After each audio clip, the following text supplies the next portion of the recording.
सदार्द्रचित्ता सर्वमङ्गलमाङ्गल्ये शिवे सर्वार्थसाधिके शरण्ये त्र्यम्बके गौरि नारायणि नमोऽस्तुते शरणागतदीनार्तपरित्राणपरायणे सर्वस्यार्तिहरे देवि नारायणि नमोऽस्तुते सर्वस्वरूपे सर्वेशे सर्वशक्तिसमन्विते भयेभ्यस्त्राहि नो देवि दुर्गे देवि नमोऽस्तुते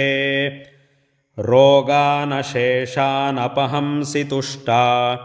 रुष्टा तु कामान् सकलानभीष्टान् त्वामाश्रितानां न विपन्नराणां त्वामाश्रिताः ह्याश्रयतां प्रयान्ति सर्वबाधाप्रशमनं त्रैलोक्यस्याखिलेश्वरी एवमेव त्वया कार्यमस्मद्वैरिविनाशनम्